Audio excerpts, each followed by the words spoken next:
ज़ुओफांग को लगता था कि शायद कैसा भी कैसा करके लोग सॉवरेन बन सकते हैं, पर ड्रैगन एंसेस्टर समझाते हैं कि भाई इतना आसान नहीं है। दुनिया में 10 एंशिएंट सॉवरेन्स के 10 फिक्स्ड रास्ते हैं। अगर आपको सॉवरेन बनना है तो या तो किसी को गिरना होगा या फिर आपको अपना एक नया अनोखा रास्ता यानी पाथ बनाना होगा। ब्लड डीमन ने कोशिश की थी अपना नया ब्लड पाथ बनाने की, पर वो फेल हो गया क्योंकि उसका रास्ता पुराने पाथ्स के अंदर ही दब गया। इसीलिए वो सारी जिंदगी सेंट स्टेज पर ही फंसा रहा। हम सब सिर्फ खिलौने हैं। यहाँ आता है एक बड़ा ट्विस्ट। ड्रैगन एंसेस्टर हंसते हुए कहते हैं, बच्चे, तुझे लगता है सॉवरेन बनना मुश्किल है? असली डर तो सॉवरेन बनने के बाद शुरू होता है। वो बताते हैं कि 10 सॉवरेन्स और 5 सेक्रेड बीस्ट्स भी इस दुनिया के टॉयज हैं, यानी खिलौने हैं।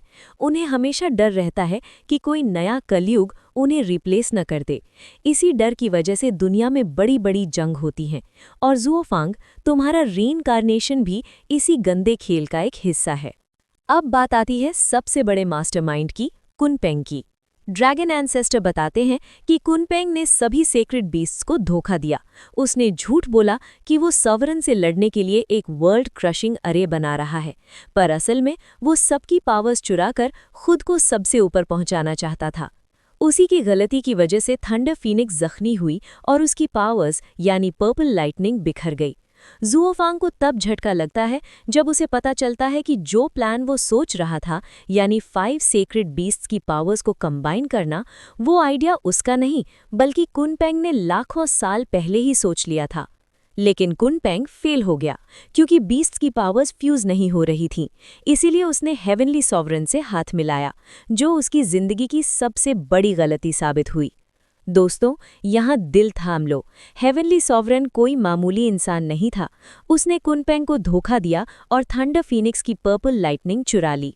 उसके पास पहले से divine I of the void थी और अब उसने उसे लाइटनिंग के साथ कंबाइन कर दिया। वो अनबीटेबल बन गया। उसका प्लान क्या था?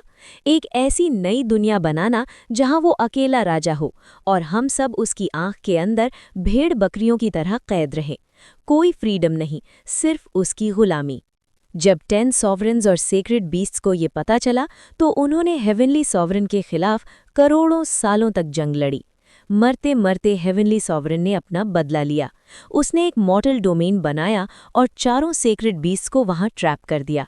दोस्तों, जिस मॉर्टल डोमेन में ज़ुओफांग और बाकी सब रहते हैं, वो असल में हेवनली सॉवरेन की बनाई हुई एक जेल है, और ये बीस्ट्स वहां सिर्फ कैदी हैं जिन्हें हर दिन पर्पल लाइटनिंग का दर्द झेलना पड़ता है। ड्रैगन एंसेस्टर ये सब बताते हुए हंस तो रहे थे, पर उनकी आंखों में आंसू थे। लाखों सालों की कैद और इतना बड़ा धोखा। क्या ज़ुओफांग इन सबको आज़ाद कर पाएगा, या फिर ज़ुओफांग खुद उस डिवाइन आई का वारिस होने के नाते वही पुरानी तबाही दोबारा शुरू करेगा?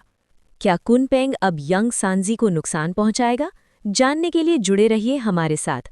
अगर आपको ये एक्सप्लेनेशन पसंद आई तो एनिमे डीप डाइव को सब्सक्राइब करें और कमेंट में बताएं।